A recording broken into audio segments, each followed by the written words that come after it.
Olá pessoal, aqui é o Velgas. Hoje é dia 21 de março de 2021. Vamos falar hoje sobre a frase que o presidente Biden usou numa entrevista chamando o presidente Vladimir Putin de assassino. Mas antes de entrarmos nesse assunto, eu quero pedir a vocês que inscrevam-se no canal, não sejam indiferentes, aqueles que não estão inscritos, por favor, inscrevam-se, ajudem o canal a crescer. Eu peço também que deem um like, tenho certeza que vocês vão gostar da matéria e também compartilhem com todas as suas redes sociais. Bom, vamos seguir em frente então. Essa declaração aconteceu agora recentemente, na semana passada, inclusive já teve uma resposta do próprio presidente da Rússia para o presidente Biden dos Estados Unidos.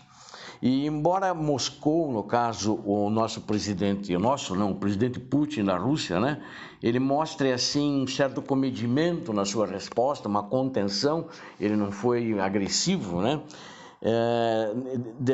Dessa resposta de política externa, na realidade, ao golpe que o presidente Joseph Biden desferiu nele, com essa afirmativa de que ele é um assassino, a sua resposta, vamos dizer, dentro da própria Rússia ainda, que deve falar mais sobre isso, vai ser bem mais dura, né? Porque ele precisa efetivamente mostrar para, eventualmente, os seus adversários internos, e mesmo para aqueles que os apoiam, como oligarcas, políticos e também militares, de que de fato ele é forte e ele sabe enfrentar os Estados Unidos também na retórica. O presidente dos Estados Unidos, Joe Biden, ele numa entrevista à rede de televisão ABC, ao jornalista George Stephanopoulos, que fez a pergunta para ele: o senhor considera o presidente Vladimir Putin um assassino? Ele fez yes, I do, ele falou sim, na verdade concordando que ele é um assassino. E também na sequência, na entrevista, ele prometeu mais sanções para a Rússia em resposta à interferência russa nas eleições americanas de 2020, né, de 2020 agora, que elegeram o Biden. E Moscou, em contrapartida, convocou um embaixador em Washington para consultas, a fim de analisar o que fazer e em que direção deve seguir o contexto essas relações Estados Unidos e Rússia, né?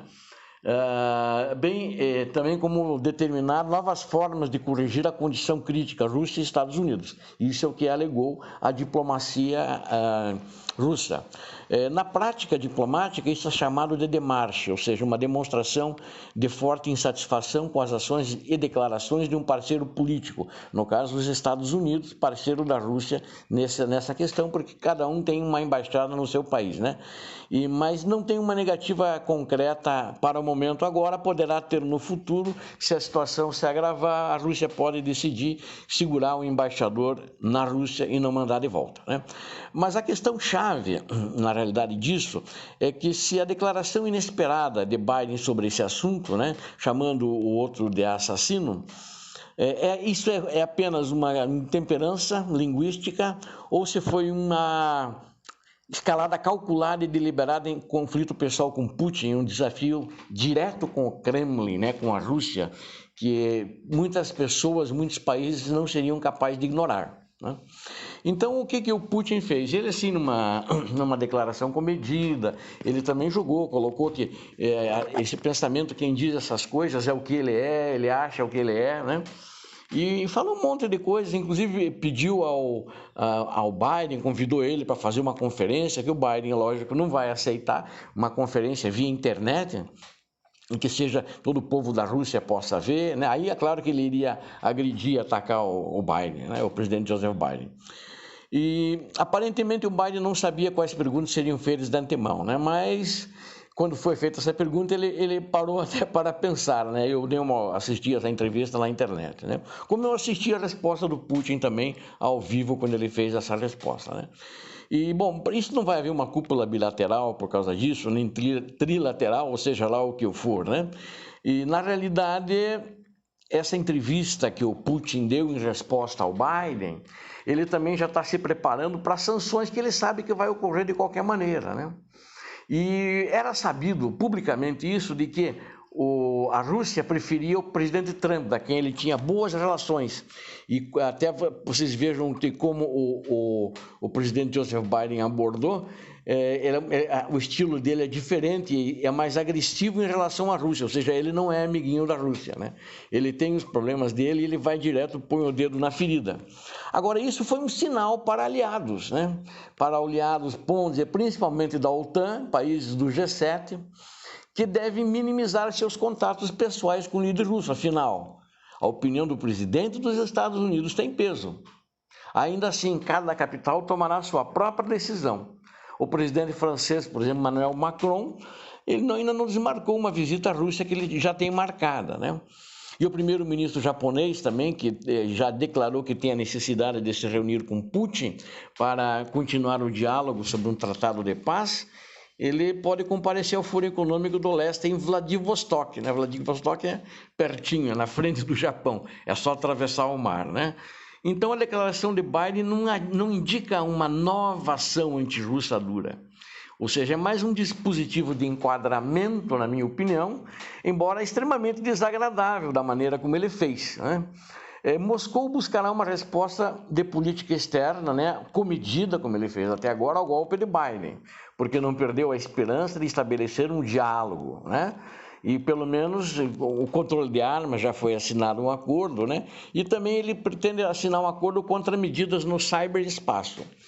Então, sem dúvida, as relações continuaram, né? Os contatos do Conselho de Segurança Nacional dos Estados Unidos da América com o secretário do Conselho de Segurança da Rússia, eles têm falado de segurança da Rússia, eles têm falado constantemente, ou seja, isso nada mudou, né? Mas a reação, como eu disse no início, a reação doméstica, vamos chamar assim, do Vladimir Putin vai ser mais dura, né? Vai ser mais dura porque ele precisa disso, né? E não tem como ser diferente, mas na realidade vai ficar na retórica, né? Na entrevista ele estava respondendo a uma pergunta sobre as eleições, ou seja, então ele aproveitou e chutou isso aí.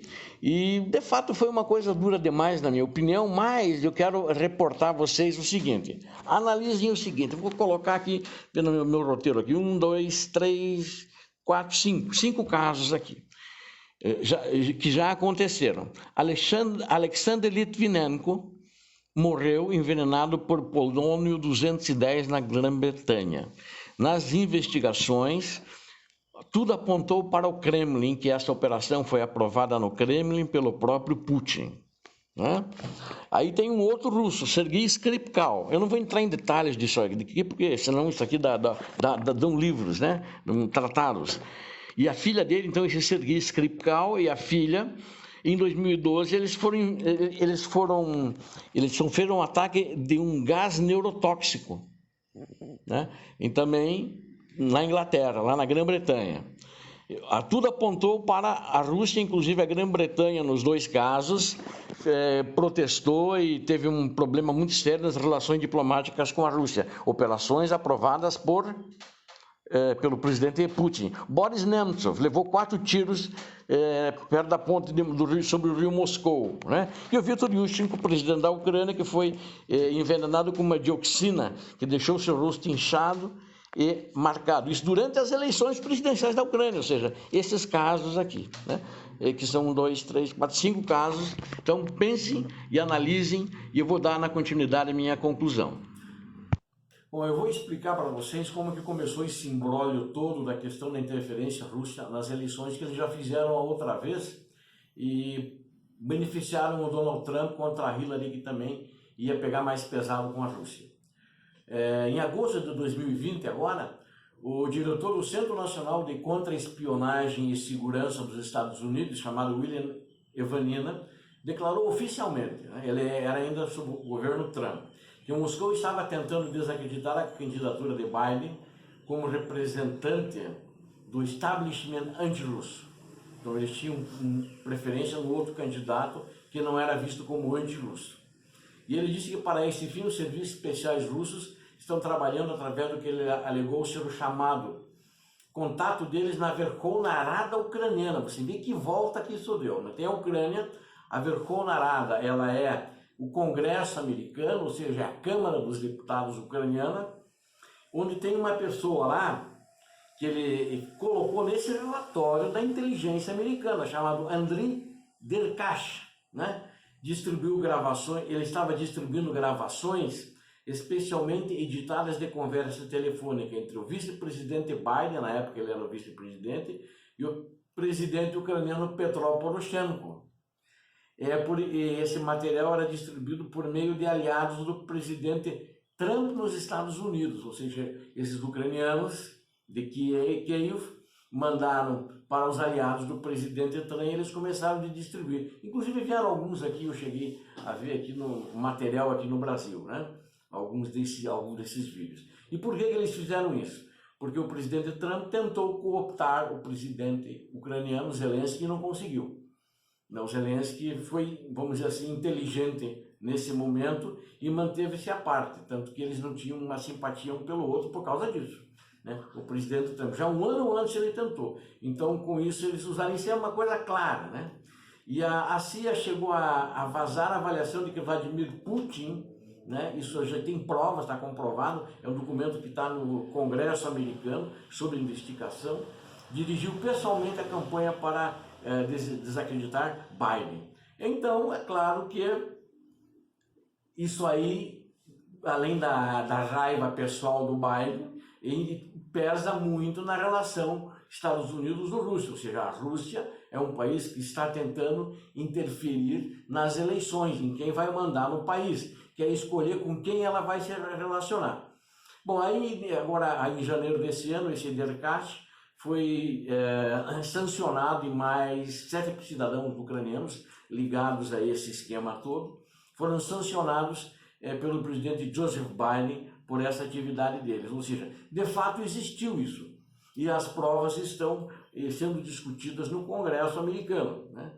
E é uma coisa que aí complica. E aí ele fez esse comentário quando apareceu essa pergunta, sim, ele é um assassino, mas eu fiz questão de constar que eu comentei com vocês. Vejam quem é ele, vejam essas pessoas que algumas estão vivas, não conseguiram matar, mas algumas estão mortas. Aí tem a última, acho que eu não coloquei, o Navalny.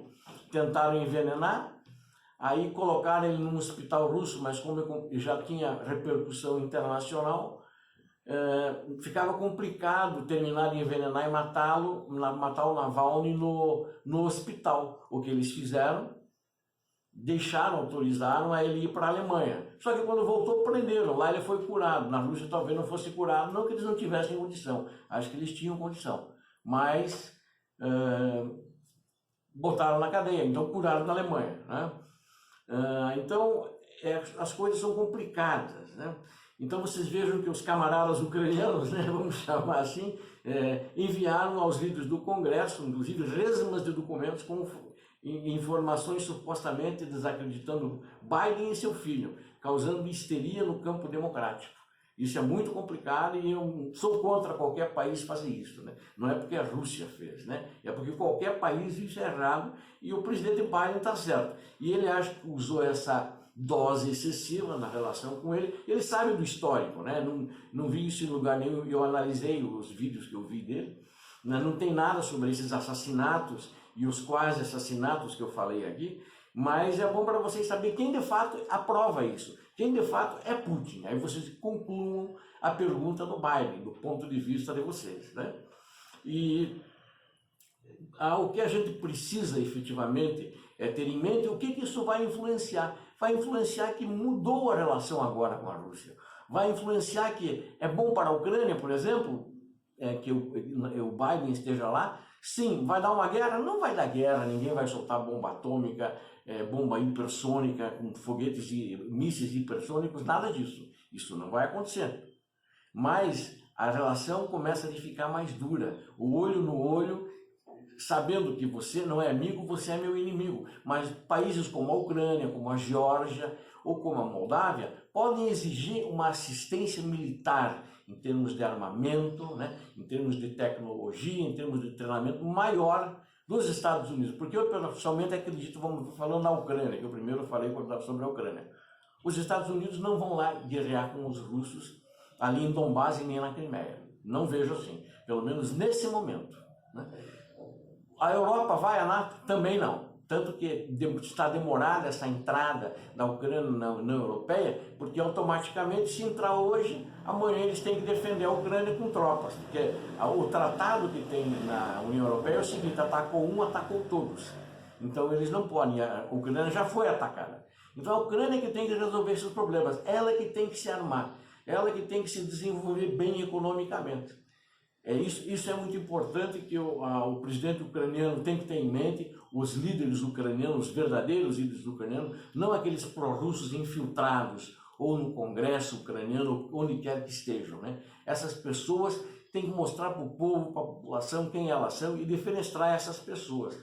Mas a gente tem que ter em mente que é uma outra relação. Esse é o Putin, que é o Putin real, né? Que eu procurei mostrar aqui para vocês, porque teve pessoas, apareceu em alguma imprensa assim, e até pessoas me mandaram: o Putin deu uma resposta épica ao presidente Biden. Que épica, né?